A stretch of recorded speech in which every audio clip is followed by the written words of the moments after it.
Gente, somos frágiles y pequeños, y nuestro paso por la inmensidad del universo nos asombra, nos desconcierta, nos hace buscar un sentido, una explicación a esta vida tan corta que nos toca, una idea que nos tranquilice, un propósito más allá de lo material, más allá de estos días contados que tenemos para vivir.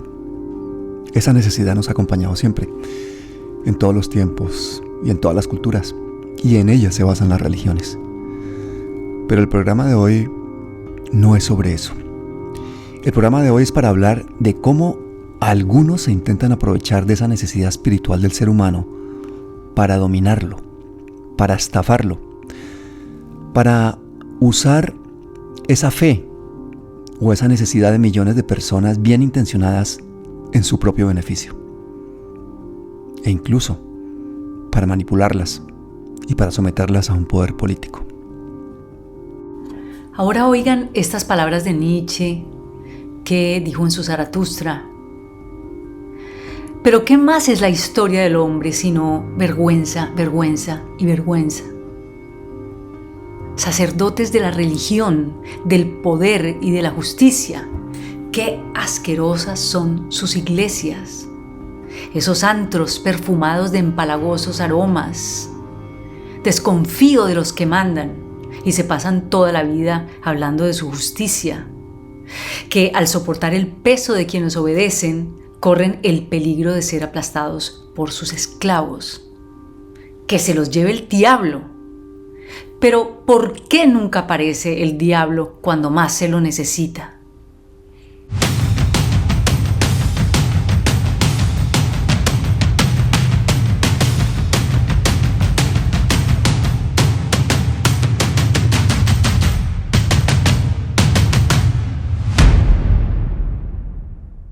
Desde hace más de 10 años, cualquier candidato latinoamericano a presidente busca el voto evangélico. Por eso a nadie le sorprende la imagen de López Obrador, por ejemplo, haciéndole publicidad a las cartillas morales de las iglesias evangélicas. O a Bolsonaro ahí de rodillas dejándose bautizar ahí por su pastor evangélico. O a Santos o a Duque agradeciéndole su voto a los evangélicos. O a ver a Petro, al mismo Petro, convocar al pastor evangélico Alfredo Sade para apoyar el pacto histórico. A pesar de que muchas de las creencias de ese pastor, por ejemplo, no coincidan con las progresistas de Petro, o el caso del aborto o el matrimonio entre homosexuales. Pero por todo eso hemos invitado a dos personas que no se conocen entre ellos, pero que tienen una gran experiencia en el tema de las iglesias, porque han vivido por dentro y que son además progresistas, que son activistas y amigos míos. Así que bienvenidos. Padre Edilson Huérfano, bienvenido. Pablo, un fuerte abrazo para usted, para todas las personas que nos están viendo esta hora y compartiendo con nosotros. Muchas bendiciones. Hugo Godoy, bienvenido. Gracias, Pablo, por la oportunidad. Saludos a todo el pueblo colombiano, al que amo mucho, y también a todo el resto del continente que nos puede estar viendo en este momento. Pues ambos son conocidos en este canal. El padre, bueno, sobra decir que ha sido un luchador social importante, ha estado dirimiendo conflictos sociales muy importantes en el Valle del Cauca, pacificando bandas juveniles, periodista además de la agencia de medios Hoy Noticias, junto a María del Pilar Aguilar, y Hugo, pues especialista en comunicación estratégica y analista político, quien ya ha estado en el programa y quien ha trabajado al interior de varias iglesias. Entonces yo quisiera lo primero que ustedes muy brevemente me cuenten cuál ha sido su experiencia, qué papeles han tenido, qué roles han tenido dentro de cuáles iglesias. Empecemos por Hugo. Bueno, yo empiezo más o menos mi carrera o mi experiencia profesional con religiones, para no decir nombres y apellidos, no voy a mencionar, más o menos en el 2000, ya muy joven, y empiezo mi periplo por Perú, por Bolivia, luego vengo a Ecuador a trabajar para una religión cuya sede está en Estados Unidos. Trabajé en relaciones públicas, comunicación, también operaciones especiales, y ciertamente me desenvolví, me desarrollé allí y conocí líderes de otras religiones. También me involucré con grupos de poder como la masonería, a nivel de América del Sur. Conocí muy interiormente grupos de poder como esos, de influencia entre las sombras, se podría decir. Aprendí mucho de ellos, ciertamente, y después, con los años, ya tuve mi experiencia también trabajando con la Gran Iglesia de Roma, digámoslo así, y también he tenido mi asesoría y mi relación con líderes religiosos del protestantismo de Estados Unidos, ¿no? Entiéndase que más o menos en 1830 hay este boom de las religiones nuevas de América, evangélicos, evangélicos, testigos de Jehová, adventistas, mormones, surgen en Estados Unidos y más o menos a comienzos del siglo XX empiezan con apoyo del Estado norteamericano, con dinero y también con estrategia, empiezan lo que yo llamaría en economía extractivismo religioso, mandan misioneros al resto del continente, cada uno con un discurso distinto, con un producto intangible distinto, y ya en este siglo empieza la parte de la recolección de todos esos diezmos y ofrendas que van a las distintas sedes, ¿no? En Utah, Virginia, Georgia, etcétera, etcétera. Y es un negocio de miles de millones de dólares y en publicidad pagan bastante bien. O sea, cuando tú trabajas en comunicación con ellos, pagan mejor que los políticos. Es un gran cliente, debo decirlo. Los políticos te ofrecen a futuro con corrupción, puestos, poder, etcétera. Las religiones, en cambio, es cuánto es y te firman el cheque, ¿no? Y son cheques bien jugosos. Sin preguntar. Bueno, creo que estaba esperando yo que llegara este día de hacer el programa de religiones contigo precisamente porque sé que has estado al interior de todo ese mundo y vamos a sacarle mucho jugo a tu experiencia. Y padre Edilson, yo creo que usted para los colombianos, para buena parte de los colombianos, es una persona muy conocida por su activismo, pero cuéntenos exactamente en qué religiones ha estado, cuál ha sido su periplo, porque además ha sido muy movido. De hecho, a usted le han hecho una guerra mediática muy importante y quiero que nos resuma un poquito cuál ha sido eso. Bueno, yo comienzo de niño la experiencia, como muchos niños en su época, siendo acólitos y monaguillos, y ahí comienza como esa formación, pero eso viene desde la familia. Y uno ve siempre al clérigo o al sacerdote como el ejemplo al seguir, y uno quiere estar allí en ese altar. Pero cuando usted comienza a iniciar estudios y descubre que no es ese mundo tan bonito dentro de un seminario, muchos de los que ingresan comienzan a perder de una otra manera ese amor, digámoslo, no por Dios, no por la Biblia, no por Cristo, sino por esa institución. Yo la primera institución por la que pasé fue la Iglesia Romana, la verdad. No me fue una muy buena experiencia. Yo salí de la parte religiosa prácticamente, no quería saber ni de iglesia ni absolutamente nada. Con el tiempo pude conocer todo el tema de lo que es la parte del anglicanismo, la parte de la ortodoxia. Cuando uno comienza a estudiar historia de las religiones y ecumenismo, descubre que no es solo Roma la que existe en el mundo como una línea de catolicismos, sino que también está la ortodoxa, está la copta, está la siria, está el anglicano. Y comienzo a hacer ese proceso dentro de la parte ortodoxa, me ordeno allí, conozco esa estructura, pero también encuentra uno muchos que ansían poder, y en ansiar ese poder dañan a los demás y buscan dañar a los demás, como me pasó a mí con el padre Crisóstomo, de los sacerdotes griegos. Yo sí lo voy a nombrar aquí con nombre propio porque salió un tirano completo frente a lo que era realmente la realidad del evangelio, y fue uno de mis mayores perseguidores en Colombia. Realmente yo pienso que si Hitler estuviera vivo se darían la mano con Crisóstomo, porque creo que entre los dos no hay diferencia, la verdad. Muy perseguido en Colombia a raíz de mis posturas, y cuando uno empieza a conocer que realmente el evangelio es social, es en las calles, no es en los templos, no es en el templo, no es en la ofrenda, no son en los diezmos, sino que es en las calles donde lo necesita, y empieza uno a descubrir también la religión como un negocio, pues se comienza a ser perseguido en Colombia. Pero gracias a Dios, a las oraciones, a la fuerza de la gente, me he podido mantener en pie, porque ha sido una persecución muy grande. Yo siempre lo he dicho que en Colombia me ha perseguido más algunos hermanos de denominaciones religiosas por mis posturas frente al país que cualquier grupo armado en el país. Pero padre huérfano, ¿usted en qué congregación está en este momento? Yo en este momento dependo de una iglesia anglicana de los Estados Unidos, de la Comunión de Iglesias Evangélicas Episcopales de los Estados Unidos, reconocida de rito anglicano a nivel mundial, porque desde la parte ortodoxa me exigían retractarme de todo mi trabajo social y especialmente las denuncias que yo había hecho frente al tema de corrupción en Colombia, especialmente todo lo que ha tenido que ver con el gobierno Duque y gobiernos anteriores, y me exigían hasta un video pidiéndole perdón a Duque y a Uribe por mis posturas frente al país. Entonces fue una persecución tremenda, me trataron de expulsar, me trataron de levantar calumnias, no pudieron absolutamente hacerlo porque lo único que encontraron en mí fue trabajo pastoral y social.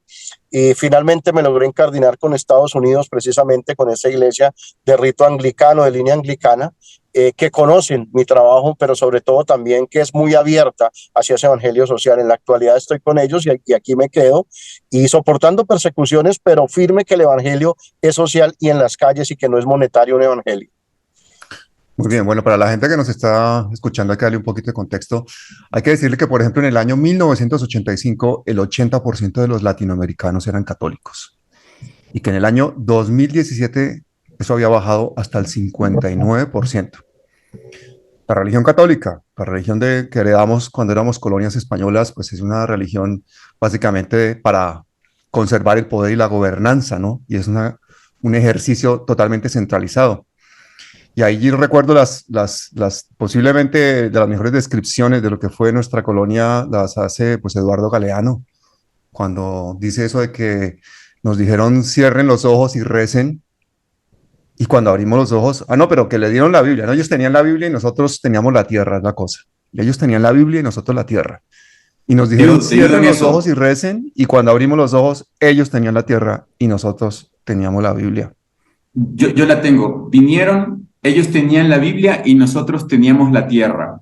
Y nos dijeron, cierren los ojos y recen. Y cuando abrimos los ojos, ellos tenían la tierra y nosotros teníamos la Biblia. Es genial, esa explicación del proceso de colonización es brutal. Y con las iglesias evangélicas, ¿qué ha pasado? Pues que el evangelio es el evangelio de la prosperidad. Entonces tu fe te puede curar la pobreza. Eso sí, previo pago del 10% de lo que ganas. Entonces estas iglesias le han ido ganando terreno a la Iglesia Católica, pues en un continente con una de las desigualdades más grandes del planeta, lleno de gente con deseos de salir de esa pobreza, y ante una Iglesia Católica pues desgastada también por escándalos de corrupción, por siglos de estar al lado del poder, por casos como el del Banco Vaticano, por los miles de casos de pedastia en todo el mundo. Entonces, esta fuerza que han cogido las iglesias evangélicas en América Latina, sobre todo a partir de los años 70, se basan en la idea de que tenían de devolverle a América a Dios, ¿no? Estas iglesias evangélicas funcionan de forma descentralizada y además tienen la capacidad de politizarse, o sea, pues pueden lanzar a hacer carrera política abiertamente. Y en muchos casos, algunas de estas grandes iglesias pueden ser tan rentables como el mismo narcotráfico y con una ventaja espectacular. Son legales, no pagan impuestos y por su poder de convocatoria y por su riqueza entran a ser parte del juego político y del mismo establecimiento. Así que, Hugo, ¿qué opinas de esa injerencia de la religión, de la fuerza, de esta convocatoria de millones de personas que en base a su fe en un momento dado terminan teniendo una posición política que muchas veces va en contra de sus propios intereses? Bueno, te cuento que cuando yo he trabajado, yo trabajé facturando, o sea, como empleado de una religión estadounidense, específicamente en la parte, como ya te digo, administrativa, y una de las cosas de los estatutos importantes que tú tienes que tener en cuenta es guardar la imagen de la religión para que no sea mal vista, ¿no? Entonces tú tienes que trabajar unas relaciones públicas y una campaña continua y constante, más que nada para cuidar esa imagen o ese buen nombre. Una, y la segunda, tratar de aspirar o acercarte lo más posible al poder secular, digamos, al poder político de cualquier país. Entonces siempre nos manejábamos, siempre tratábamos de buscarlo al presidente o al grupo de poder más importante. Yo llegué a Bogotá, a Colombia, más o menos trabajando por esta religión por allí en el 2004. Uribe estaba por su segunda reelección, me parece. Estaban con la campaña durísima, brutal, de blanqueamiento, de la desmovilización de los paramilitares de manera impune. No sé si tú te acuerdas, 2004. Y esta religión para la que yo trabajaba, sus altos dirigentes apoyaban la campaña de la reelección de Uribe. Y en mi criterio personal particular, entendía quién era Álvaro Uribe en ese tiempo y lo que estaba haciendo, ¿no? Al igual que también apoyaban, financiaban, colaboraban con la campaña del hijo de George Bush, el George Bush Jr., y también era otro criminal de guerra, etcétera, etcétera. Entonces, a mí me afectaba mucho eso en mi pensamiento idealista cuando era más joven, y sigue siendo así. Y ahí empecé a tener cismas y preocupación, ¿no? Además de que manejábamos millones de dólares, no le permitíamos, y aquí tengo que hablar directamente de la religión para la que yo trabajaba, la religión mormona, la Iglesia de Jesucristo de los Santos de los Últimos Días. Y a mí me afectaba mucho y me sigue afectando hasta el día de hoy que le exigen a sus jóvenes, a sus muchachitos de 19 años, 18, 19 años, que se enlisten para ser misioneros, porque es un mandamiento, para ellos es una obligación. Se enlisten por 2 años a ser misioneros regulares, no reciben sueldo. Y eso pasa en todas las religiones. Por 2 años no reciben sueldo, tienen que atenerse a lo que les brindan los miembros de la iglesia para darles de comer, tienen que gastar su propio zapato, su propia ropa y todo lo demás con el tema de que van a tener esposas más bellas en un paraíso. Es casi lo mismo que la fatua musulmana. Y durante esos 2 años ciertamente provocas y creas seres humanos radicales en la ultraderecha y también dispuestos a hacer un ejército. O sea, el clic, el trasfondo, el cambio de convertir a toda esa masa de seres humanos adoctrinados en seres que pueden tomar un arma es sumamente fácil. Y eso lo ves tú, por lo que tú mencionas muy bien el tema de Bolsonaro en Brasil, cómo se intentó hacer un golpe de Estado recién con el tema de esta línea cristiana de los evangélicos, ¿no? Que en el caso de los evangélicos, por lo menos los mormones tienen una estructura, ¿no? Sí, es piramidal, tienen un profeta, tienen apóstoles, tienen otras autoridades locales, seccionales que se llaman setentas, tienen 5 quórumes o grupos de estos que están conformados por 15 personas. O sea, es una estructura muy grande que ganan mucho dinero, muchísimo dinero, pero le dicen a los feligreses, a los creyentes que no ganan nada, igual que el cura en la Iglesia Católica, que también conozco al Vaticano, se visten con ropa sencilla, pero anda a ver las cuentas de banco que tienen de millones de dólares. Y en el caso específico del evangelismo, te venden el concepto también del sionismo, ¿no? Del apoyo a Israel, que también es una corriente muy importante dentro del tema cristiano, que también confunde mucho a la población, ayuda a la agenda genocida de un Estado actualmente, vendiendo el concepto de que así lo determina un ser divino, o sea, de que ellos pueden asesinar, perseguir, arrasar con toda una población o poblaciones en el nombre de una divinidad, tomando en cuenta que eso también pasó en América, en lo que ahora se llama América, y que constituye probablemente en el genocidio más grande de la historia de la humanidad. Algunos historiadores afirman que puede ser más allá de 10 millones de personas las asesinadas en el nombre de la cristianidad. Y quién no decir también de la historia, la cultura de muchas naciones aquí en el continente, la erradicación de su lenguaje, la erradicación de toda su historia, ¿no? De su vestimenta, etcétera, etcétera. Lo mismo hacíamos nosotros en los países donde íbamos, porque le enseñábamos a la gente que las tradiciones comunes de ellos eran pecado y que tenían que hacer todo lo que la tradición o la cultura estadounidense debía imprimir. O sea, desde el Pentágono se hizo una estrategia muy parecida a la del Vaticano hace 5 siglos y más,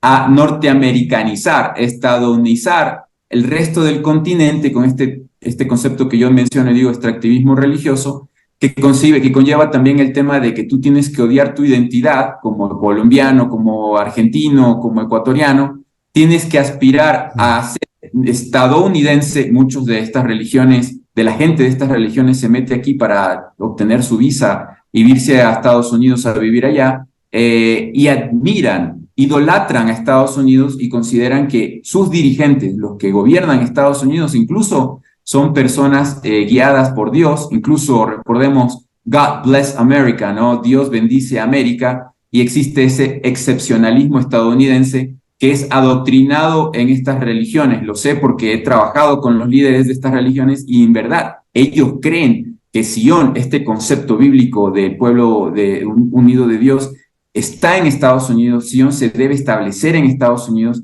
y cualquier enemigo, y también en Israel, y cualquier enemigo de Israel y de Estados Unidos debe ser aniquilado porque así lo dice Dios. Entonces estamos llegando a un tema incluso más peligroso, que son estas guerras santas en el siglo XXI, y las vemos. Todo el tema de la primavera árabe que vivimos en el comienzo de este siglo está basado en eso, en ese excepcionalismo que aplicó Bush durante su invasión de Afganistán, de Irak, porque iban a llevar a Cristo indirectamente hacia esas personas. Y vaya que convencieron a muchos jóvenes, conozco muchos casos de misioneros que salidos de la misión de la iglesia mormona se metieron al ejército de Estados Unidos, fueron a matar a inocentes en Afganistán, en Irak, en Siria, y ahora están totalmente locos, no saben si son perros, gatos, mujeres, hombres, divorcios, problemas de drogas, de cárcel, etcétera, etcétera, por todos los traumas mentales que tienen, porque no se combina bien el concepto de amar a Dios y de que supuestamente tu líder te dice que por amor tienes que ir a matar a otro ser humano, coges el arma, matas, y después dice, bueno, ¿cómo se combina todo esto del amor al prójimo y la imposición de una especie, de una nacionalidad sobre otras en el mundo, ¿no? Bueno, has tocado muchos temas y vamos a tener que desgranar algunos de ellos más adelante. Yo quisiera preguntarle al padre, ¿usted cree que las iglesias tienen o deben pagar impuestos? Bueno, yo asumo esta respuesta desde mi concepto personal como clérigo. No es la postura de mi iglesia, pero yo sí estoy convencido de algo, y es que la fe y la religión se han vuelto un negocio económico muy lucrativo en el mundo. De hecho, hoy en día se muestra un Dios castigador, un Dios de terror, un Dios que si no se ofrenda no eres próspero, un Dios que si no le das al líder religioso el 10% de tu salario, te vas a quedar sin trabajo y tu hogar no va a ser próspero. Yo sí considero que las iglesias en Colombia deben de pagar impuestos.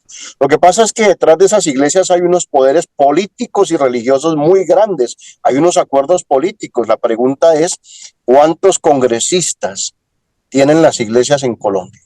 ¿Cuántas campañas políticas financian en Colombia precisamente para mantener ese status quo y ser inamovibles de allí? Es decir, que no puedan pesar ninguna norma en Colombia.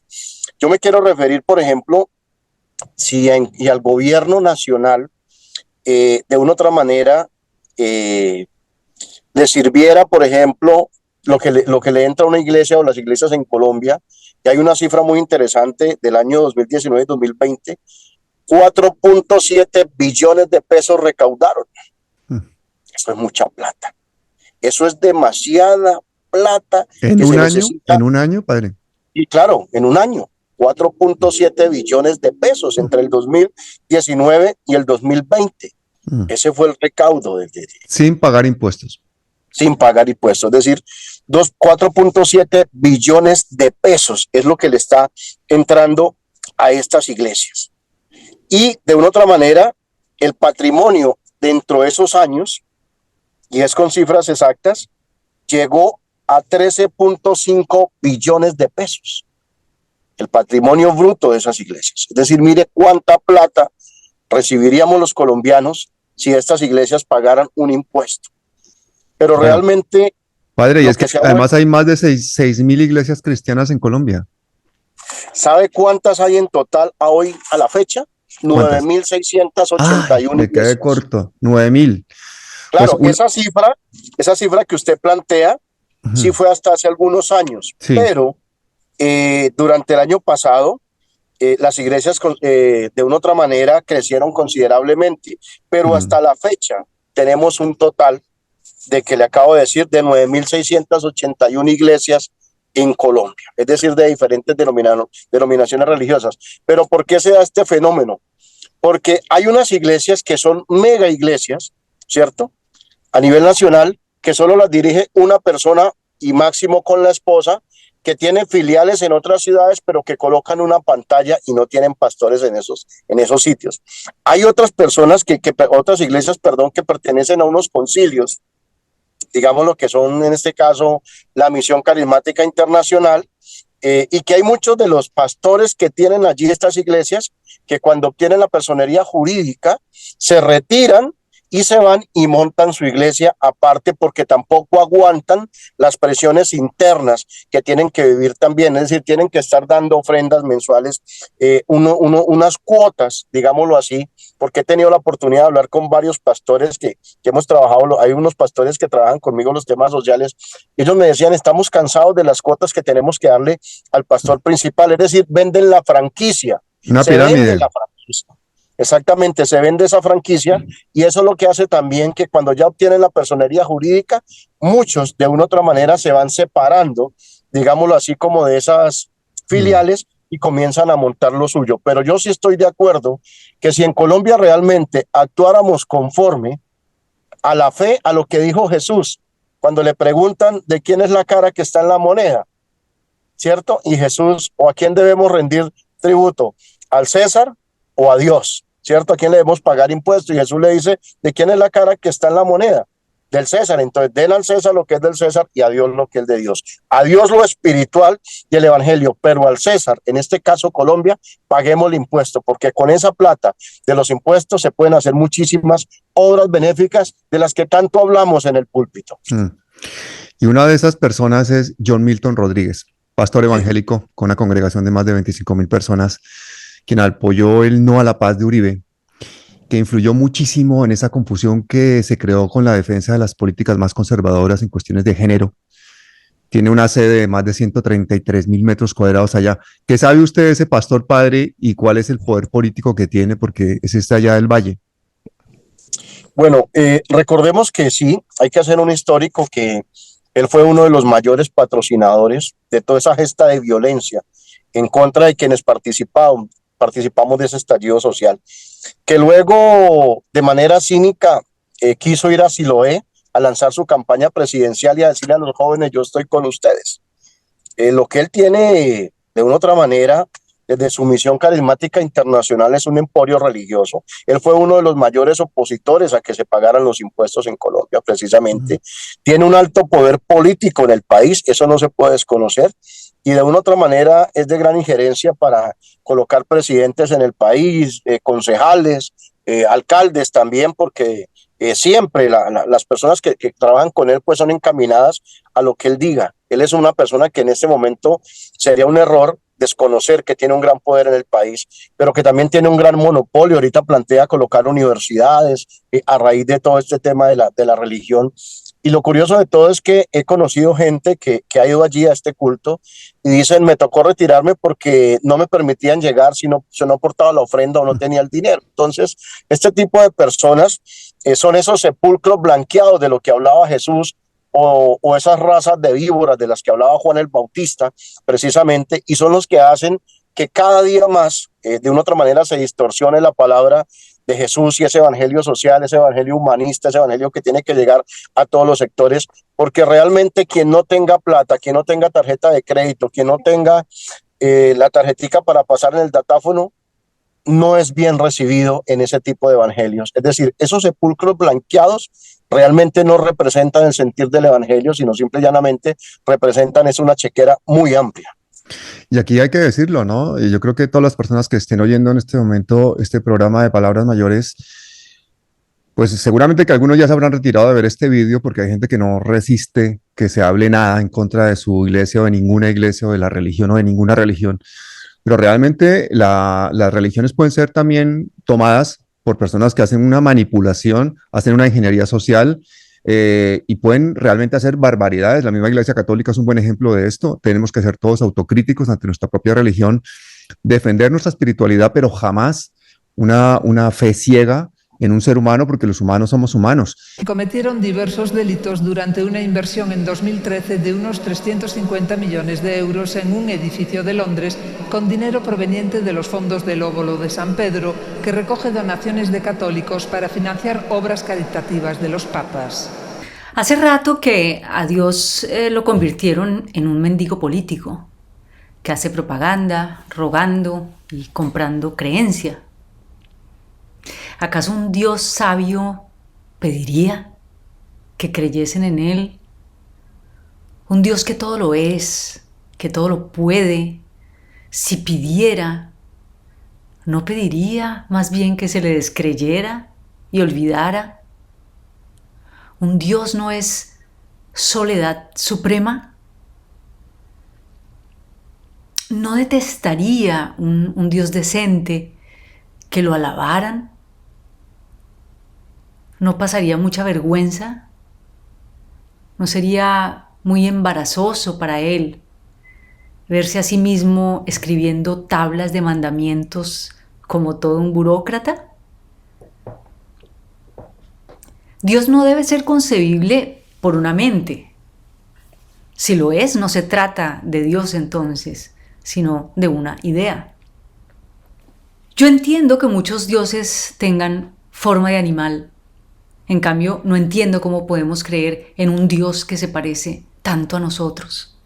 20 millones de euros fruto de una evasión fiscal. Tirando del hilo se ha descubierto que el sacerdote dispone de una ingente cantidad de activos financieros e inmobiliarios. Y una pregunta para Hugo. Tú que has estado también trabajando en Estados Unidos en esta iglesia, ¿cómo es tan fácil, Hugo, registrar una iglesia en Estados Unidos que incluso se puede hacer por internet en minutos sin necesidad de contactar con ninguna entidad estatal? Y a continuación uno abre una cuenta bancaria y ya no tiene ninguna regulación, ya puede ingresar el dinero que quiera porque es de la iglesia, ¿no? Y de hecho, normalmente no te van a investigar porque como hay libertad de culto, pues eso se presta para que se formen verdaderas transnacionales, el caso de pastores pidiendo dinero para comprarse un avión, haciendo toda la injerencia y el lobby político más descarado al Congreso norteamericano, etcétera. ¿Cómo es posible esas regulaciones tan laxas en Estados Unidos? O también sectas que, aunque sean 10, 20 o 30, vuelven a sus feligreses o creyentes en esclavos sexuales del iluminado o de la iluminada, ¿no?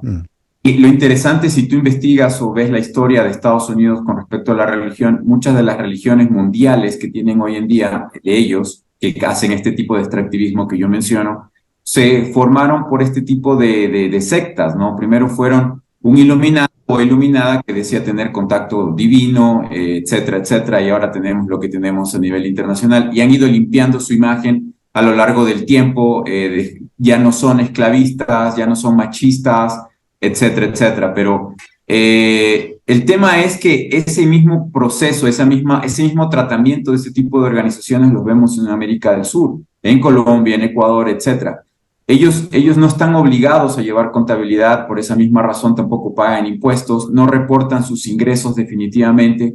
Cualquier pastor puede aliarse con un grupo narcotraficante y lavar dinero a través de la iglesia, reportar, si es que en alguna manera reporta algún tipo de ingreso extraordinario y decir que simplemente tiene más diezmos que ha recibido en tal año o en tal época, y no hay forma de verificar aquello. Ojo, no hay forma de verificar aquello.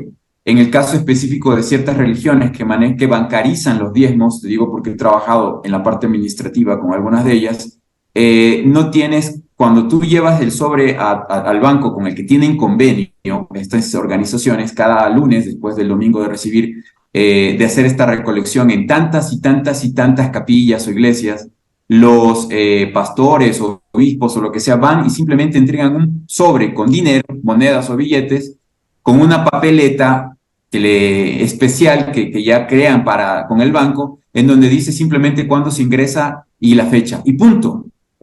Pueden ser 10,000, pueden ser 500, pueden ser 100, puede ser hasta $1,000,000. Entonces, al banco no le importa porque el banco se santifica también, o sea, se limpia las manos como Poncio Pilatos usando la Biblia. La iglesia. Pero Hugo, eso es perfecto para lavar dinero del narcotráfico, por ejemplo, ¿no? No tienes que explicar nada, simplemente lo ingresas. Podríamos estar diciendo que probablemente un 45% del dinero del narcotráfico se lava a través de las iglesias en América. O sea, y de manera simple, fácil, sin disparar armas, sin extorsionar, porque es muy difícil lavar dinero, ojo. Tú no puedes coger a cualquier persona y decirle, ve, ábrete una cadena de restaurantes o gimnasios, yo te voy a dar $1,000,000. No, porque salta inmediatamente tú o yo, si tenemos de la noche a la mañana en la cuenta de banco, todos se van a dar cuenta que nos enriquecimos de la noche a la mañana. Pero eso no puedes averiguar con las iglesias, ni con los bancos, ni con instituciones que están arriba, que ya manejan mucho dinero. Entonces, no todos se prestan para ello porque pueden perder sus grandes negocios. La banca sí lo hace. Sí lo hace el Deutsche Bank, sí lo hace Credit Suisse, sí lo hace el HSBC de Hong Kong, que lo hacen. Ellos son los que hacen el 60% del trabajo sucio. El resto lo hacen organizaciones como las religiones y las iglesias. Es una cantidad impresionante de dinero. ¿Qué hacen muchas religiones con este mismo fondos? Los dejan en el mismo país como comprando propiedades. La institución en Colombia que más propiedades tiene es la iglesia mormona, después la iglesia católica. ¿Cómo una iglesia tan pequeña en feligreses tiene tantas propiedades? Porque ha comprado con el pretexto de tener capillas, tienes hasta 80 personas en un edificio, en una propiedad que es muy grande, incluso más grande que cualquier iglesia católica, que los católicos les llaman templos. Los mormones tienen dividido el lujo de las construcciones. Tienes capillas que son las para los pobres, en los barrios marginales donde recolectas mucha gente. Tienes centros de estacas, que son los lugares donde están las iglesias más grandes, donde hay gente de mayor dinero. Y después tienes los templos, que son construcciones. En Bogotá hay uno en un sector muy caro de Bogotá, entrado casi a muchos de los de Latinoamérica, y la construcción o el metro cuadrado de construcción, porque es obras de lujo, superan los 5 o 10 millones de dólares. En Estados Unidos en sus mismos templos pueden superar los 100 por el lujo que tienen adentro. Y esto todo es una inversión, porque en el caso hipotético de tú necesitar dinero, aunque nunca lo necesitan, tú puedes vender, puedes hipotecar, etcétera, etcétera. Eso es una cosa. Y la segunda que hacen es invertir ese dinero también en acciones de compañías. Y ahí tienes, por ejemplo, el caso de los Testigos de Jehová, que tienen acciones en Philip Morris, la compañía de cigarrillos. Los mormones tienen con Lockheed Martin, con Raytheon, las compañías de armamento. Productores de armamentos, sí. Y no están obligados a no hacerlo, porque ellos no están obligados tampoco a su feligresia. Bueno, la Iglesia Católica, viste las inversiones en este edificio de lujo en Londres de cientos de millones. La Iglesia Católica no está exenta de ninguna de estas cosas. De hecho, los escándalos del Banco Vaticano son impresionantes y son cuestiones que hay que decirlas, ¿no? Nosotros que estamos o que venimos de países de mayorías católicos tenemos que defender la religión católica, porque si no somos autocríticos ante nuestra propia religión, entonces estamos siendo parte del problema. Por ejemplo, padre, ¿cómo es posible que esa concepción que es tan absolutamente contraria a los principios de muchas de las religiones que están predicando el amor a los demás, el ayudar a los demás, la generosidad, la solidaridad, termine siendo convertida en que páguele a Dios vía un intermediario para que Dios le haga el favor de volverlo más rico? O sea, como si uno estuviese hablando de una inversión en bolsa y no de una vida espiritual. Bueno, primero que todo es una estrategia de marketing, es una estrategia muy bien estructurada, es una estrategia donde hay cómplices, donde venden el Dios milagrero, ese Dios que a todo momento, Dios sí es milagroso, no milagrero, que es lo que están vendiendo en algunos espacios. Entonces la gente no entiende que el solo hecho de levantarse uno y ver la luz de un nuevo día es un milagro maravilloso. Entonces es una estructura que tiene unos acompañantes. Eso es como el juego en Colombia de dónde está la bolita, que se aparecen 5 o 6 personas diciendo ganó, ganó, pero ese es el gancho para que aparezcan los incautos. Es similar la estructura y de pronto a algunos será molesto que yo haga esta comparación, pero no tiene diferencia. Entonces, ¿por qué digo que hay unas personas que son los que se encargan de ese engancho? Hay unos cultos donde usted ve que el pastor toca a la persona y la tumba inmediatamente y la persona brinca en el piso y hace toda esa serie, perdóneme la expresión, de show mediático para emocionar, pero esas personas están preparadas por el pastor. Lo digo porque yo he tenido la oportunidad de hablar con varios de ellos, cuánto les pagan precisamente para que hagan ese show. O está el pastor, por ejemplo, que se quita el saco y se lo tira a la persona y ya el saco es milagroso. Entonces, esa serie de herramientas y mecanismos mediáticos ayudados desde los medios de la comunicación, porque ellos pagan, yo estoy de acuerdo en eso, pagan unas pautas impresionantes. Y le voy a poner un ejemplo en Colombia de un pastor, Enrique Gómez. De Bethesda, es un pastor muy, muy adinerado en el país. ¿Y quién era Enrique Gómez? Enrique Gómez vendía agüitas, vendía sahumerios, hacía rituales chamánicos y todo esto, y con el tiempo se transformó en un pastor y hoy en día tiene muchísimo dinero y de una u otra manera ha sido ese emporio. Luego comenzó a través de las emisoras a generar mayor audiencia y esto hizo que se enriqueciera una vez más. Entonces todo esto es como un show mediático precisamente para ganar incautos, donde hay un lavado de cerebro en la persona desde la Biblia. Se utilizan versículos de la Biblia precisamente para presionar a la persona, para generarle miedo y generarle terror, y le dicen finalmente que la persona no ha prosperado porque simple y llanamente no le ofrenda a Dios y no da con fe. Entonces, cuando usted ve la pastora o el pastor o el líder religioso, voy a decirlo también porque también hay curas que de una u otra manera viven de la ofrenda y de la fe de la gente, no digamos mentiras, y que andan en Mercedes, en carros del año, y mientras que sus feligreses aguantan hambre. Entonces es cuando le dicen a la gente, en el nombre del Señor para prosperar, si das $1,000 vas a prosperar, si das 5 millones de pesos vas a prosperar. Y si no, recordemos en Colombia, uno de los grandes sacerdotes que se benefició de la plata del narcotráfico fue el padre García Herreras, que era el niño mimado de Pablo Escobar en su época, y le regaló plata y terrenos para hacer viviendas, y eso no es secreto en Colombia. Entonces comienzan a decirle a la gente que entre más plata dé, eres más próspero. Y ahí es donde la gente muchas veces se desprende de lo poco que tiene y lo entrega y pone a aguantar hambre a sus familias. He conocido casos de personas que han vendido sus viviendas, sus casas y sus negocios, y se las terminan dando al pastor o al líder religioso. Entonces, ese evangelio, que vuelvo y que reitero que tiene que ser de amor, sí, de prosperidad, de fraternidad, de igualdad, de justicia social y de equidad, termina siendo un evangelio terrorífico donde le dicen a la persona, tú no estás con Dios porque no me ofrendas.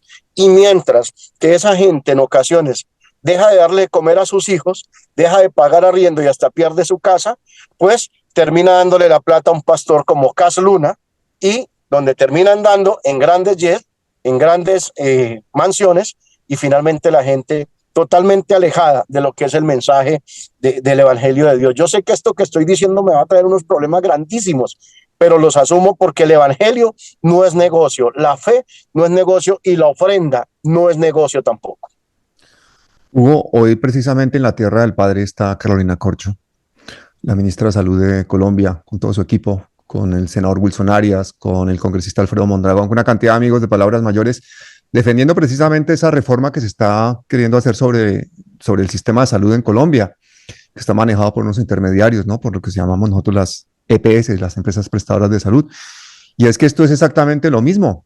Estamos hablando de intermediarios entre Dios y las personas, se han autodenominado intermediarios, cobran un porcentaje y no quieren que se acabe el negocio. Y por eso han tumbado esa reforma en la que se estaba intentando poner impuestos a las iglesias, pero es que ni siquiera a las iglesias, sino al dinero que generaran con sus inversiones. Pero es que ese dinero es totalmente intocable. Y hace un rato mencionabas tú la importancia del sionismo y de cómo el sionismo ha apoyado a todos estos grupos evangélicos. Muy demostrativo el caso en Brasil con Bolsonaro, cómo llevaban al poder a Bolsonaro, cómo financiaron, cuál es el papel realmente del sionismo y cuál es el interés del sionismo en que todas estas iglesias se fortalezcan. Te cuento que la mayoría de las grandes religiones de Estados Unidos tienen mucho dinero invertido en Israel, en Tel Aviv y en Jerusalén, universidades, hospitales, templos, por miles de millones de dólares, porque también tanto dicen una mentira que terminan creyéndosela, ¿no? Eso también es un doble estándar, pero algo que decía el padre y que no quisiera que se quedara en el tintero, como dirían en Colombia, es los sueldos que reciben los sacerdotes católicos por el Estado colombiano, y en casi todos nuestros países de América, la Iglesia Católica, aunque decimos que vivimos en un universo laico, que el Estado no es gobernado y manejado o manipulado por la Iglesia Católica, la Iglesia Católica sí tiene poder en nuestro continente. Si Petro hubiera dicho que es ateo, no hubiese ganado las elecciones. Tú como político, y eso es algo que lo digo porque he tenido que hacer campañas electorales y lastimosamente me he tenido que enfrentar con este tema de que aunque el político no es cristiano, no es católico, es ateo, igual que yo, nos toca dar un discurso para esa gran masa de gente que vota como por emociones y por miedo. Porque si te vas en contra de Dios, como bien dice el padre, vas a ser castigado, porque trabajan así, ¿no? Primeramente con lo aspiracional, paga tu diezmo, cree, sigue a Dios, no dejes de creer porque si no te vas al infierno, y al contrario, serás bendecido, y etcétera, etcétera, ¿no? En Colombia, en Argentina, un sacerdote católico, porque hay distintos rangos, ¿no? Pero puede llegar a ganar a $15,000, más que un juez. Más que un juez que tiene una responsabilidad impresionante de mantener el Estado de Derecho en nuestros países. ¿Y qué hace el sacerdote? Levantarse a la hora que le da la gana, hacer misas 2 o 3 por semana, proteger y defender el nombre de la Iglesia Católica, porque eso también me pasó, y debo confesarlo, que cuando trabajé para religiones también teníamos que tratar el tema de los abusos sexuales a niñas y niños. Todas las religiones cristianas tienen estos cadáveres bajo la cama. Y trabajar como agencia limpiando esas imágenes, yo no soy creyente, pero tengo hija. Y antes de tener hija pensé que algún día iba a llegar a ser padre y que si me enfrentara a eso estaría en la cárcel porque asesinaría a la persona que hizo aquello. Entonces, yo no estoy haciendo dando esta información para que la gente se le rompan los esquemas y tenga una crisis existencial. El padre creo que está queriendo llevar este diálogo a decir que la espiritualidad no tiene nada que ver con religiones o con empresas pseudo religiosas, y es verdad. La espiritualidad es personal, es individual. Yo he tenido que pasar por todas esas etapas de la vida, y todos la hemos pasado, pero a lo que voy es, ¿por qué razón el Estado, sea colombiano, ecuatoriano, cubano, chileno, tiene que mantener a los sacerdotes católicos hasta el día de hoy? Tiene que rendirle pleitesía a las conferencias episcopales de cada uno de los países donde nos encontramos.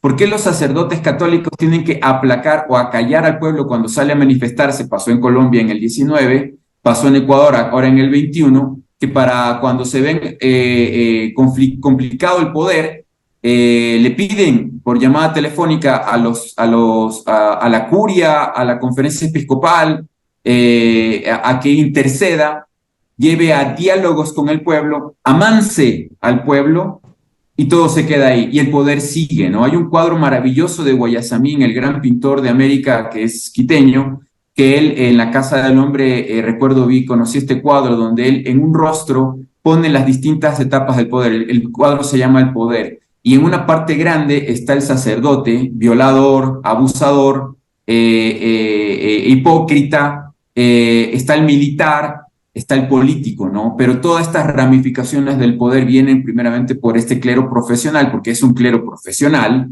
son profesionales, por eso exigen un sueldo, pero ojo, también hay que decirlo, la gran masa laboral de todas estas religiones no cobran sueldo, ni siquiera reciben alguna ayuda del pastor, del obispo, del cura, del sacerdote.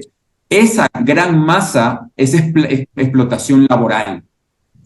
Trabajan a veces mujeres y hombres voluntariamente más de 20 horas. Ojo, los misioneros mormones se levantan a las 6:30 de la mañana, se preparan, salen más o menos a las 8 del cuarto que les dan para vivir y predican hasta aproximadamente las 10 de la noche, todo el día, a pie. No sé si ustedes lo han visto, camisa blanca, corbata, mujeres y hombres, chicos, jóvenes. Si te enfermas, te vas a un policlínico, no tienen seguro. Si te mueres, tus padres reciben el cadáver. Por último, no vas a recibir un seguro, no tienes seguro. La iglesia mormona no negocia. Lo digo porque yo yo fui asistente de una misión allá en Bolivia, en Cochabamba, cuando era jovencito. Si se moría el muchacho, lo único que podíamos hacer era llevarle el cadáver a la mamá en Perú o en Colombia, porque obviamente los trasladan a ese país para poder exprimirlos sin una influencia materno, paternal, familiar, amistades. Ellos están completamente enfocados en ese trabajo. Es explotación laboral, es esclavitud. Pero más que explotación laboral, Hugo, yo aquí tengo una experiencia de bastantes años de trabajo en África, en los que yo trabajaba de forma independiente con una ONG que había creado, que se llamaba Deporte Arte Solidario, y trabajábamos concretamente en el Chad, que es un segundo país más pobre del mundo. Y nuestro trabajo allí se basaba mucho en apoyar el trabajo que ya estaban haciendo allí los misioneros católicos. Una de mis sorpresas fue encontrarme allí que muchísimos de esos misioneros eran misioneros latinoamericanos, porque la fe aquí en Europa y las nuevas vocaciones se están acabando, mientras que las latinoamericanas continúan. Entonces allí había muchos mexicanos, había peruanos, había colombianos. Una de esas misioneras colombianas, que es una mujer joven, se llama Nubia, un día alimentando a estos niños en estos calores de 50 grados y después de estar pasando malarias y todo eso, cayó muerta, ¿no? A los pies de los niños, y nosotros en la ONG decidimos dedicarle un premio que nos dieron de cooperación internacional precisamente el año siguiente. Y yo voy a poner este video, no me gusta hablar de mí en esto, pero es un homenaje que quiero hacer desde aquí en este programa a Nubia, a su familia y a todos los misioneros católicos o no católicos, que alrededor del mundo hacen un trabajo social impresionante, impulsados por su fe, mucho más allá de las jerarquías de sus iglesias, mucho más allá del manejo político que hacen sus religiones, mucho más allá de lo que a veces vemos de corrupción en los periódicos y en las cosas. Yo he visto a misioneros que incluso se han declarado en rebeldía, muchas veces a sus obispos, por atender poblaciones que su obispo no consideraba prioritarias por razones personales o estratégicas. He visto a misioneros que han sido castigados por sus obispos, misioneros que están viviendo con la gente, pasando la misma hambre y las mismas necesidades de las personas, cuando sus obispos viven en sitios con aire acondicionado, en el lujo, comiendo muy bien, tienen barrigas, están gordos.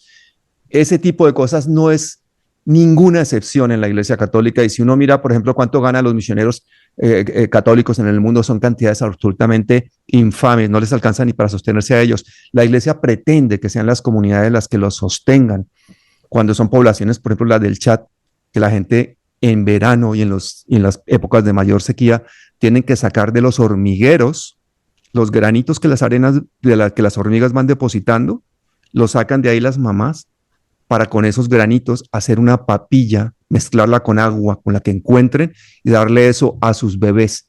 Ese es el grado de miseria y que muchas veces contrasta terriblemente con las increíbles riquezas que tiene el Vaticano, que tiene la Iglesia Católica, porque aquí, por ejemplo, en España durante muchos años la Iglesia ha funcionado como notarios y se pueden adjudicar propiedades y terrenos, etcétera, etcétera, etcétera, sin que ningún gobierno hasta el día de hoy haya hecho absolutamente nada por cambiar eso. Es decir, el poder de la Iglesia, el poder del Vaticano es un poder increíble y muchas veces toda esta corrupción que hay en el Vaticano, que hay en las iglesias, en las jerarquías, en las potencias de las jerarquías eclesiásticas, no tiene nada que ver con el trabajo que hacen los misioneros, que hacen los voluntarios alrededor del mundo, convencidos de su fe. Entonces yo lo siento, quiero romper esa lanza por todo ese ejército de personas que por una razón absolutamente de fe dan su vida por los demás y que no tienen nada que ver con toda esa corrupción, ni con todos los manejos políticos, ni con todo el dinero, ni con nada de lo que hacen muchas veces sus superiores. Es que Pablo, si me lo permite, hay un momentico, ese tipo de personas que hacen eso terminan siendo muy perseguidos, sí, demasiado perseguidos. Desde todos los ámbitos de la religión terminan siendo perseguidos, y lo digo por experiencia propia. Yo, por ejemplo, yo no obtengo salario. Como clérigo de rito anglicano, yo no obtengo salario y nunca lo he obtenido porque yo trabajo, yo soy profesional. He asesorado alcaldías, he asesorado fundaciones, ejerzo el periodismo también y vivo dignamente, pero parte de lo que yo gano lo invierto en obras sociales. Siempre he tenido como esa tendencia porque parto de la base de que el día que me voy a morir no voy a llevar absolutamente nada. Pero sí siempre he sido crítico precisamente de cómo se le están dando a nivel mundial el manejo de la religión. Sea cual sea, muchas de las religiones terminan manipulando y ese no es el mensaje. El mensaje es simple y llanamente que desde la religión, desde la fe, desde la Biblia, desde la parte espiritual, yo tengo que preocuparme por el otro, pero no preocuparme por cuánto voy a tener en mi bolsillo. Por ejemplo, yo en este vehículo que hoy es prestado, me lo prestaron precisamente para movilizarme a esa reunión que tengo ahora con líderes sociales campesinos y desmovilizados de algunos grupos armados. Entonces, ahí sí, como se dice, Dios le va colocando uno las herramientas, pero las herramientas como tal no son una obligación para la gente para que tengan que sostener. Yo estoy de acuerdo, precisamente lo que se planteaba del salario que tienen los grandes pastores o los clérigos, sea cual sea el rito al que pertenecen. No debería ser así porque es que nosotros tenemos la oportunidad de estudiar y Dios nos dio manos precisamente para trabajar. Y esas manos que Dios nos dio hay que ponerlas a producir, pero en favor de la gente y no en favor del bolsillo de nosotros mismos, que es la crítica que siempre yo he hecho, aunque se basan en algo de que el obrero es digno de su salario, sí, pero no a costillas del sudor de la gente. Exactamente. Y Hugo, ¿qué fue lo que hizo dentro de ti clic para que dejaras de trabajar con las religiones y empezaras a trabajar como analista político? Que además me imagino que mucho de lo que aprendiste con las religiones te ha servido para tu trabajo político, ¿no? Con la religión aprendí bastantísimo a manipular. O sea, abarca todas las áreas de la vida humana, desde cómo manipulas jóvenes, personas del sexo opuesto, personas del mismo sexo, etcétera, etcétera. Yo te digo, de lo que ustedes han mencionado, yo como administrativo, o sea, como alguien que ganaba dinero por ser de la cúpula, se puede decir, yo te puedo decir que trabajando con distintos tipos de organizaciones, la mayoría del gasto o del famoso gasto se va en administrativo y todos esos misioneros que tú bien mencionas, voluntarios que mueren, como tú bien mencionas, incluso ellos mismos se subvencionan sus gastos como misioneros muchas veces. Todo se va en gastos administrativos. Y lo vi una y otra vez, por ejemplo, una organización de Estados Unidos que supuestamente se amparaba a una religión.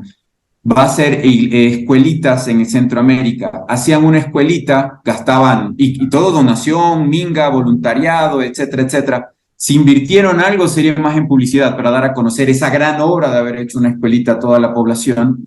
Gastarían $10,000, $15,000. ¿Tú sabes cuánto se gastaban más bien en los sueldos de ellos, en sus viajes, en sus hoteles y todo lo demás para los administrativos? $50,000, $100,000. Tú lo ves en UNRWA, lo ves en ACNUR, lo ves en la WWF, lo ves en la UNICEF, lo ves en la ONU, Sí, sí. la OEA, ya en cosas más políticas en sí. ¿Por qué? Bueno, yo soy excomulgado de la religión mormona allá en el 2008, mi cumpleaños, yo cumplo el 18 de mayo, y un 18 de mayo del 2008 me excomulgaron líderes de la iglesia mormona, que justamente yo conocía que se llevaban dinero de la iglesia mormona por mucho, o sea, millonarios. Y eran líderes de la iglesia, entonces tenían el poder para excomulgarme y me hicieron ese favor. En todo caso, desde ahí me sentí libre. Desde el 2008 empecé a ver ya la vida de otra perspectiva, porque a mí me habían criado para ser líder religioso, hombre de poder, y también tenía el perfil político. Entonces, a ti cuando eres hijo de una autoridad, de un líder, y eres parte de... Hay racismo también, ojo. Eso también hay que mencionarlo, y no lo hemos hablado acá. Hay mucho racismo. Por lo menos en las iglesias norteamericanas, estadounidenses, hay hiperracismo, no solo racismo, ¿no? Supremacismo blanco. Yo crecí con la idea de que los hombres negros eran negros o los latinoamericanos eran latinoamericanos porque no fueron en un concilio antes de que viniéramos a nacer seguidores de Cristo o lo que sea, ¿no? Entonces tú tienes distintos colores de piel porque antes de nacer fuiste más de Lucifer o de Jesucristo. Entonces tienen estas barbaridades mentales que cuando las creen llegan a sentir que está bien explotar a otro ser humano porque es negro, porque es indio o lo que sea. Y también pasa con la Iglesia de Roma, ¿no es cierto? Todo esto se mezcla, se junta. He tenido la oportunidad también de estar en el Vaticano, de conocer todo lo interno del Vaticano. Entonces, puedo decirte que todo esto, como bien dice el padre, es un gran negocio. Lastimosamente no nos ha ayudado en absolutamente nada en América, desde México hasta la Patagonia. Hay que escribir 100,000 libros para hablar de cuál es la razón por la cual estamos como estamos en nuestro continente. Y yo he llegado a la conclusión de que una de las gravísimas razones que tenemos en nuestro continente de estar como estamos es por la Iglesia Católica. Por esos más de 500 años de opresión, de manipulación, de explotación y de abuso, ¿no? Y recién en el siglo XXI está saliendo a la luz. En Italia, en esta semana, recién grupos de voluntarios, organizaciones que quieren saber la verdad, sacan información de todos los abusos sexuales de solo la Iglesia de Italia. Solo la Iglesia de Italia. Son miles, cientos de miles de vidas humanas que fueron destruidas sistemáticamente porque sus padres o las personas pensaron que lo correcto era ir a una iglesia y poner al hijo o a la hija a servicio de Dios, ¿no? Cuando estuve en Bolivia, cuando tú te vas de turista a Cerro Rico, allá en Potosí, en Bolivia, vas a la Casa de la Moneda y a los conventos de curas y monjas y ves las paredes empapadas de fetos, de fetos de las monjas que abortaban, mataban a la criatura cuando recién nacía y las pegaban en las paredes porque eran el harén del cura, del sacerdote por siglos, y así sucesivamente, ¿no? Y ves que la segunda hija de cada familia hasta el 1800 era consagrada a ser monja. Esa era la ley.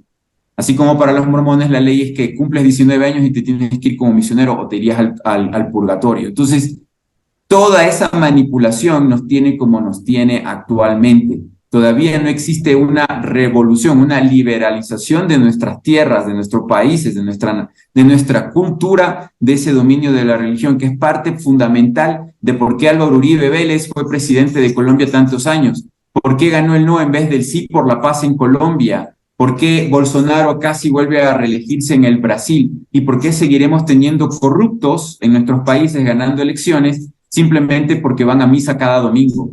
Eso es el problema. Y yo hice un programa, un análisis especial sobre este tema con Paco Ignacio Taibó de México, el escritor, el director del Fondo de Cultura Económica de México, amigo cercano al presidente de México, y también con Jorge McFood, gran escritor del Uruguay, profesor de la Universidad de Jacksonville en Estados Unidos. Lo vi, está en Sorprendente Films. Yo los invito a todos a que vayan a Sorprendente Films, se suscriban y vean los contenidos, porque realmente estamos, ahora que lo veo, ante el Snowden del caso de las iglesias. Oye, es de verdad que te felicito porque te hayan excomulgado. Hemos ganado mucho con una persona como tú que está utilizando pues todos esos conocimientos al servicio de una política progresista, y esos análisis que haces tú y todas sus intervenciones son brillantes, y lo que has aprendido precisamente, que hoy nos estás con esa generosidad compartiendo. Y perdí mucho dinero, amigo. Claro. Te debo decir. Rico ya, ¿no? Mi padre me dijo en el parqueadero de su casa, me dijo que había sido una desilusión y una decepción, y que el camino que me había puesto a mí era para que nunca jamás ni mis nietos sufrieran hambre ni necesidad, pero que yo la...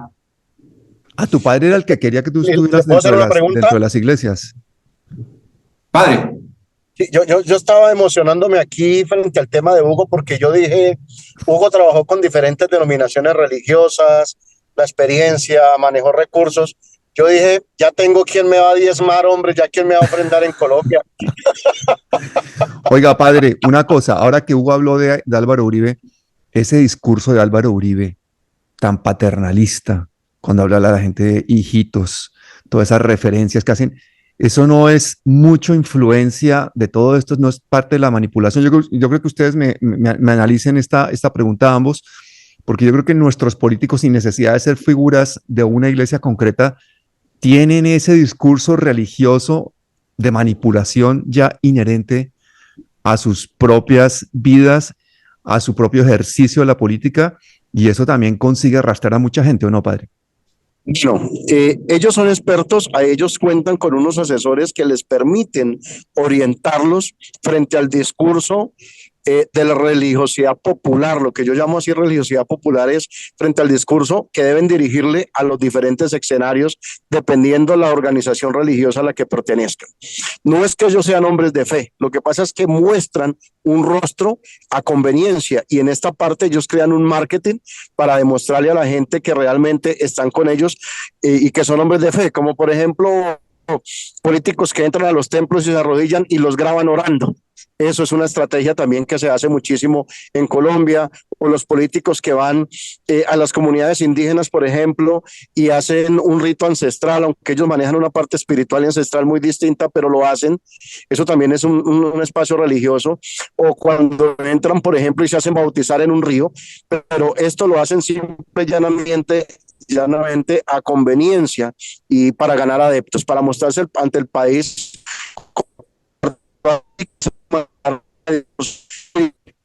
Bueno, Hugo, esa cosa de que las iglesias evangélicas le prometan a la gente prosperidad a cambio de una comisión, esa cosa de que más gente cada día diga que cree en Dios pero que no cree en la iglesia, nos está llevando como una crisis en la que por una parte tenemos una opinión pública cada vez más desencantada de las iglesias, pero por otra parte tenemos una masa ignorante todavía más creciente y que está tomando sin quererlo decisiones políticas. ¿Cuál crees que puede ser el panorama para América Latina en los próximos años, y cuál puede ser el papel de estos evangélicos en gobiernos como el del progresista Petro, por ejemplo, en este momento en Colombia? Te voy a poner en la situación en la que se encontraría cualquier familia del Chocó, del Caquetá, de la zona cafetera, donde tú quieras. Eres padre, tienes tus niños, eres pobre, hay violencia alrededor de tu comunidad y quieres que también tu hogar con tu señora esposa esté en paz. Entonces llega este pastor, se llama Hugo Godoy, se sienta en tu mesa, toma agüita de panela con galleta, y te dice lo demás. Esto voy a hacerlo como lo hacen ellos, solamente para que el público se dé cuenta, ¿ok? Voy a hacer algo que se llama el modelo de compromiso. Querido hermano Pablo, luego de haber escuchado las posibles bendiciones que usted y su hogar pueden recibir eternamente, no solamente ahora, hermano, después de haber escuchado el amor que Dios tiene para darle a usted y que me ha enviado a mí, porque Él no puede estar aquí, pero en su corazón está. Yo he venido, hermano, porque sé que Dios lo quiere en este rebaño. Entonces, hermano Pablo, ¿quiere usted recibir estas bendiciones por siempre para su familia y para usted? ¿Le gustaría? La gente, yo creo que en ese balance dice, hombre, un 10% no es mucho, lo hago, pero lo que la gente no se imagina es que es un 10% de millones de personas, eso es mucho poder económico. Y cuando tú ves esos telepredicadores en Estados Unidos pidiendo ya descaradamente un jet que cuesta decenas de millones de dólares, o ves estos pastores que viven como millonarios cuando sus feligreses viven en la pobreza, es cuando te da muchísima rabia, ¿no? Cuando dices, ¿cómo es posible creer ciegamente en algo? ¿Cómo es posible creer ciegamente en un ser humano? No ser capaz de decir, esto que estoy haciendo me está haciendo totalmente manipulable, me está haciendo totalmente frágil a mí y a mi familia. Estoy siendo parte de un esquema de ingeniería social en la que mi sociedad pasa a dejar su consentimiento en otras manos, porque esa persona que está en una iglesia de esas va a votar concretamente por un partido político que está respaldando ese señor. Entonces imagínate la cantidad de gente pobre y humilde en Colombia que ha votado a la derecha, por ejemplo, concretamente, que ha votado a la derecha, que son los terratenientes, que son los oligarcas, que son los paramilitares, que son la gente que son los propietarios de todo el país y estos están respaldando precisamente a sus opresores. ¿Cómo podemos salir de ese círculo vicioso cuando realmente los medios de comunicación son de esos mismos, de esas mismas oligarquías, Hugo? Si yo salí de eso, que soy parte de la teta, o sea, de la oligarquía, del poder, si yo salí de eso y perdí mucho dinero, cualquier familia humilde del Caquetá, del Chocó o de la misma Bogotá, de la periferia puede hacerlo. Ahora, no solo, quiero que entienda el público que ve Palabras Mayores esto, no solamente es el 10% de lo que vas a pagar, ojo, es tu vida, porque una vez que te bautizas y que ya formas a ser parte de la congregación y del rebaño, van a decidir sobre todo en tu vida, sobre cómo te vistes, sobre qué vas a comer. Los adventistas ni siquiera pueden comer cerdo, el sábado no pueden hacer absolutamente nada.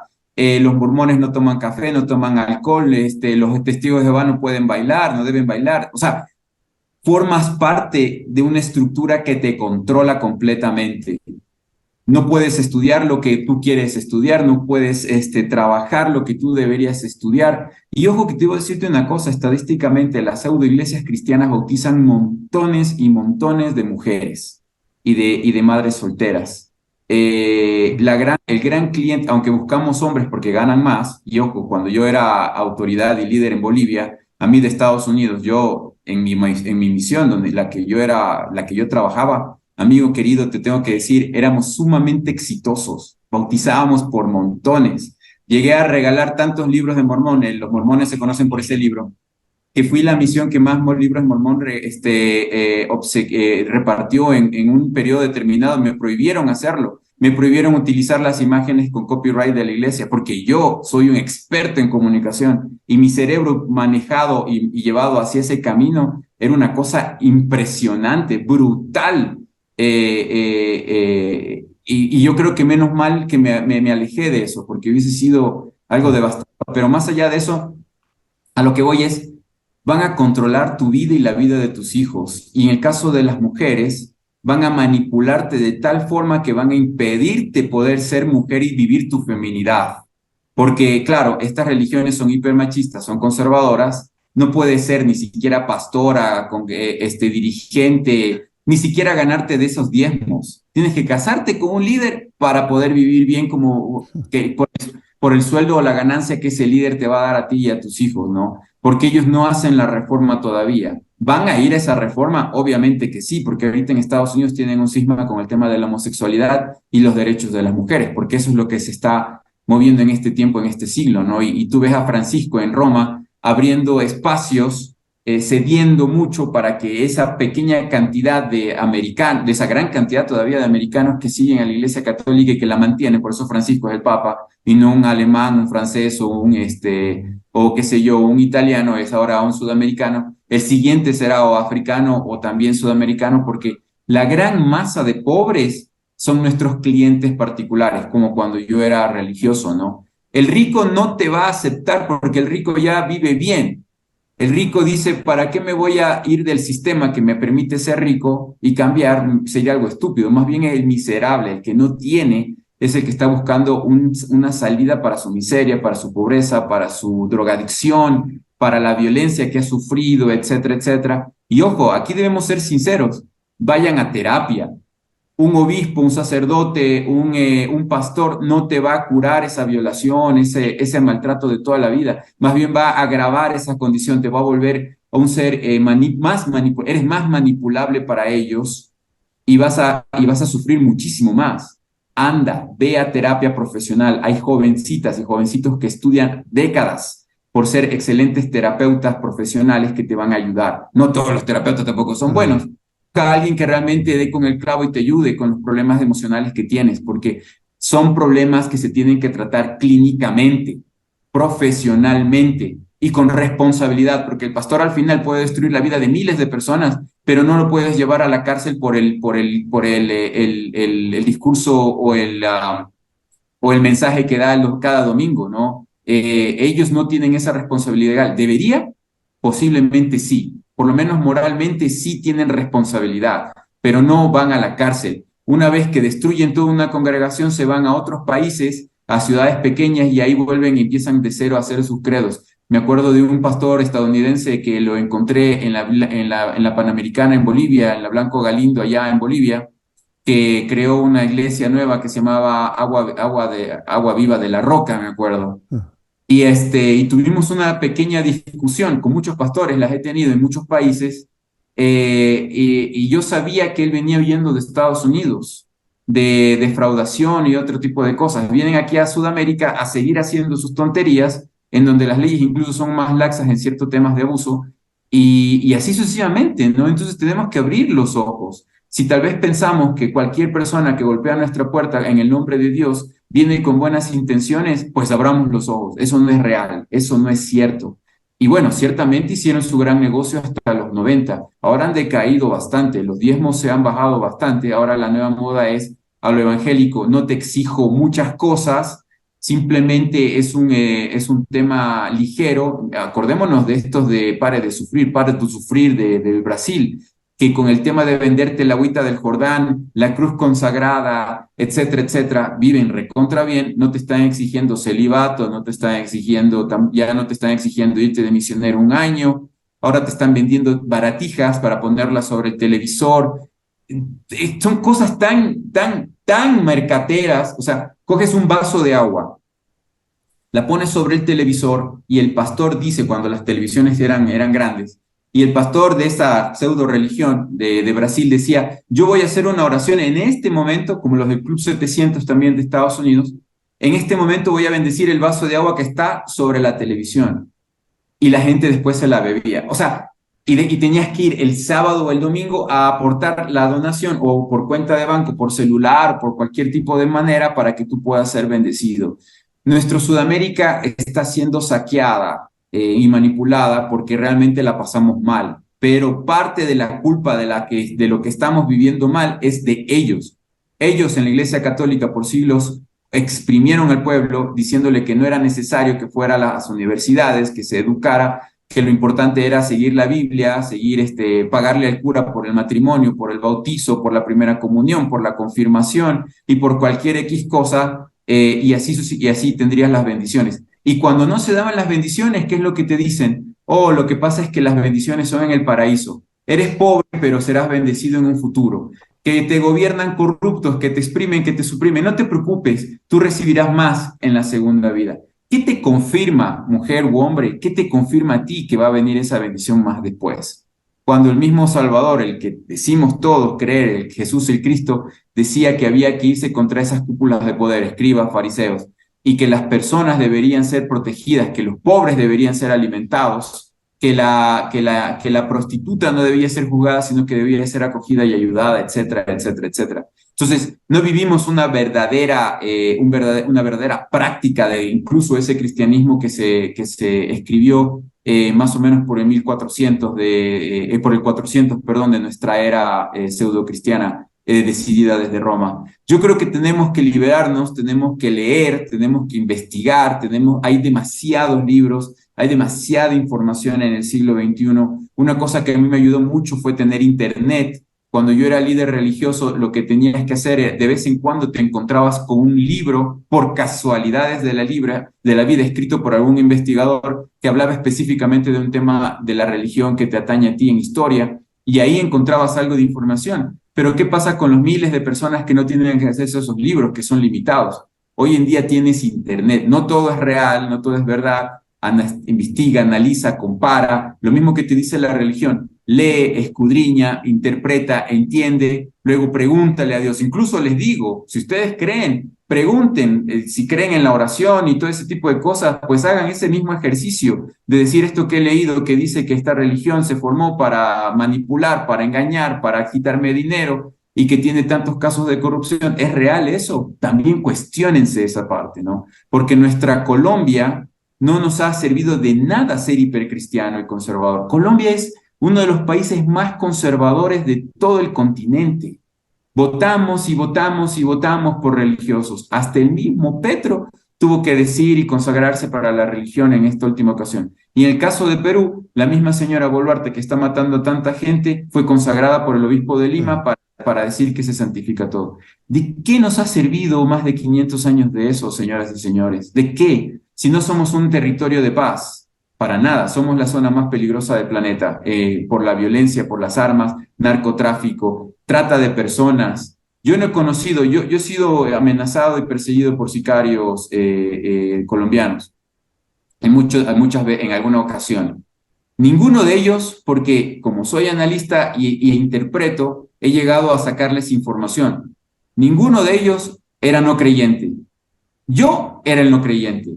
Claro. Eran consagrados al santo o a la santa de los sicarios. La bala que ya tenían consagrada para darme en la cabeza ya había sido bendecida. Y también creen en la parte del otro lado, de la brujería negra, de la bruja del Chocó. Me vinieron con un montón de cosas.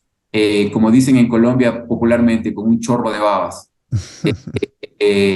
Y les digo, no nos sirve y creo que tengo que rescatar eso del padre que habló con nosotros el día de hoy.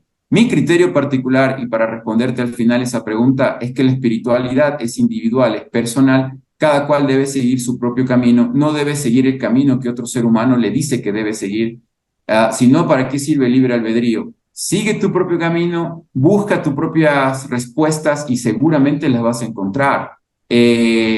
Como esta máxima del cristianismo que está en la Biblia, ¿no? Que dice, pedid y recibiréis, llamad y se os abrirá. Pidan, pregunten y tratemos de que la sociedad en conjunto, que tenemos estructurado un Estado, hemos dado la vida a nuestros antepasados por tener un Estado de derecho, allá tenemos que dirigirnos con igualdad de derechos todos, porque el cura, el sacerdote, no debe ser jerarquizado, no debe estar sobre nosotros, superior a nosotros. Nosotros no tenemos que mantener absolutamente ninguno de estos parásitos, sino que cada cual debe, como decía bien el padre, cada cual debe trabajar, imagínense, nosotros estamos haciendo en esta transmisión este día, tenemos nuestras profesiones, hacemos lo que a nosotros nos gusta, nos apasiona, ganamos nuestro sueldito de eso, y de paso también hacemos este trabajo para ustedes, para que ustedes también tengan la oportunidad de conocer esta información que quizás a nosotros nos costó años. A mí me costó años desprogramar mi cabeza, mi cerebro y mi corazón de una religión. Me tomó aproximadamente unos 5 años, entre depresión, entre soledad,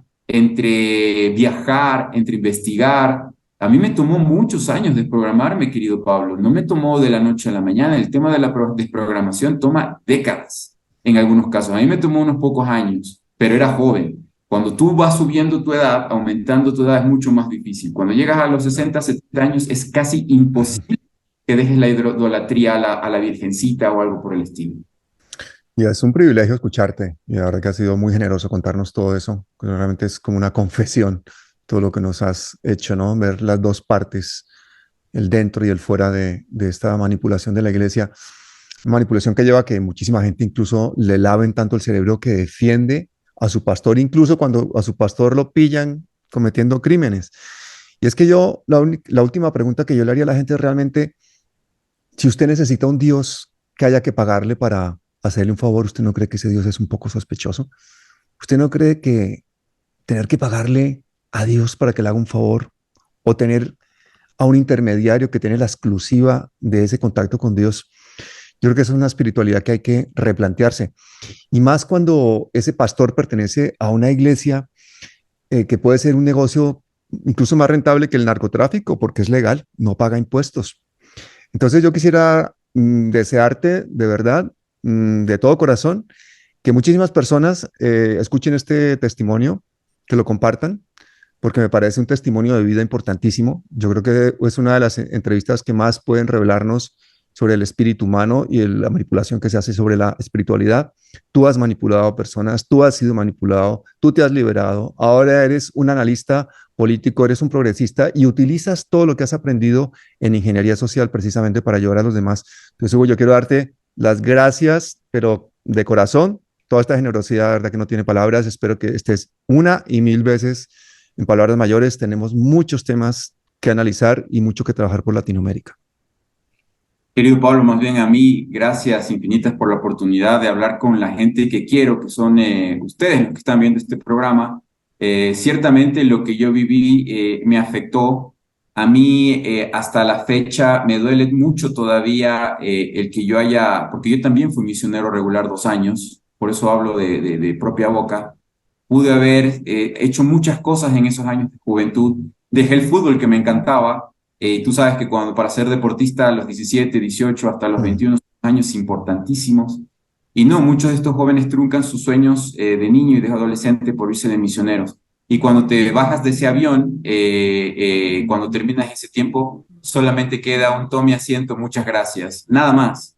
Y en el caso de los que son realmente pobres, en Lima, en Caracas, en Bogotá, y que se consagraron después, dicen, ¿qué hice? ¿Qué me queda? Van y golpean la iglesia y dicen, por favor, ayúdenme con mis estudios, con mi educación. Siga fiel, Dios lo va a bendecir. Y gracias por estos años. Eso ha sido algo que casi nadie hace, gracias. Pero los que están en Utah, en el caso de mi caso particular de mi religión, ellos están exentos de impuestos, ganan más de $100,000 en muchos casos al mes. Tienen tarjetas de crédito que se les paga absolutamente todo, comillas, tienen vacaciones donde no tienen vida para gastar ese dinero. Y todavía tienen la moral de decir que nos consagremos y nos sacrifiquemos por ese señor. Ese señor Smith, Johnson, yo siempre hago ese ejemplo en los chats con ex misioneros.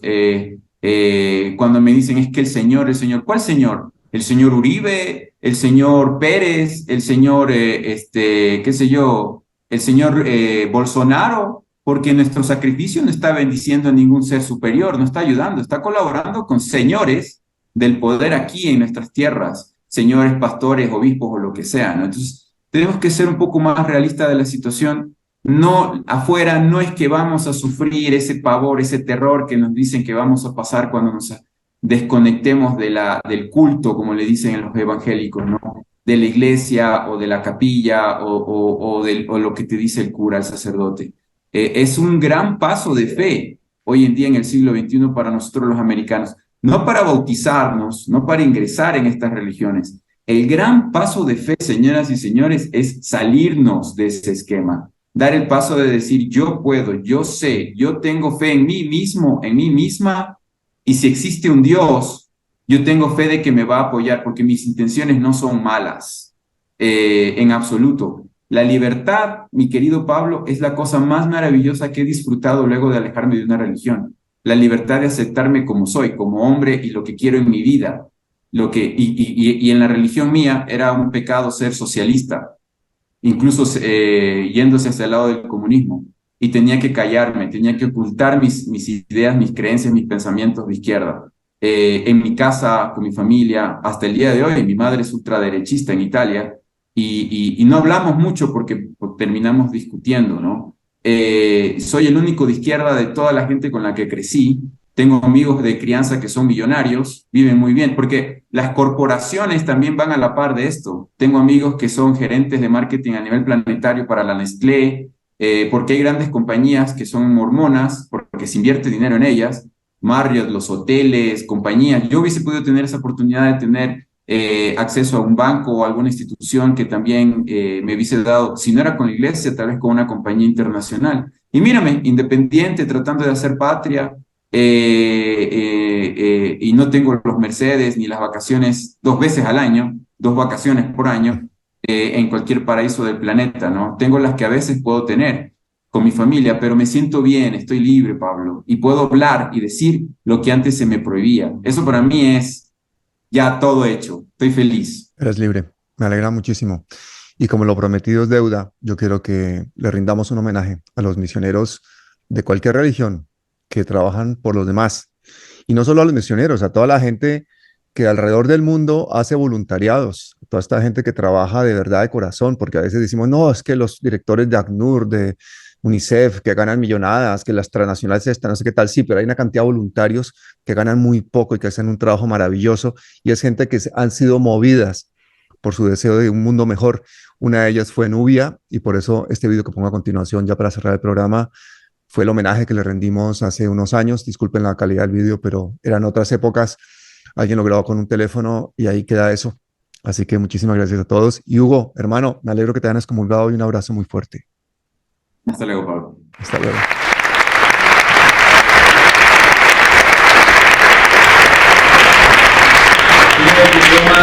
Don Pablo Borges, presidente de la Asociación Deporte y Arte Solidario, y me entrega a don Francisco Lobo Carrasco, exjugador del Barcelona y periodista deportivo. Este premio es un poco absurdo, no debería existir, porque aquí estamos premiando la solidaridad, cuando la solidaridad debe ser parte del sentido común que nos permite vivir como seres humanos. Tampoco deberían existir las ONGs. El trabajo que hacen las ONGs lo deberían hacer los gobiernos, los políticos, no estas cleptocracias que se han apoderado de nuestros destinos. Tampoco debería estar aquí un tío con traje y corbata recogiendo este diploma. Aquí debería estar una misionera, alguien que tendría muchísimo más que contar.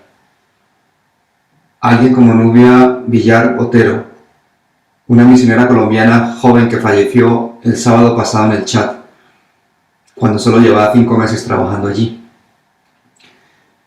Y posiblemente ese trabajo anónimo, pero épico, del día a día sobre el terreno, es el que realmente merece la pena. Los demás somos simples conseguidores o generadores de entusiasmo, o simplemente funcionarios como los que estáis aquí en las primeras filas. Pero realmente los que hacen la cooperación son los misioneros. Desde aquí, como dicen los niños del chat tan habituados a la muerte, solo queremos pensar que ella se ha ido a trabajar con Dios. Pero realmente tenemos ante nosotros el drama más humano y generoso, el de una persona que da su vida por ayudar a los demás. Y por ello, en los 30 segundos que me quedan, pido para ella medio minuto de silencio.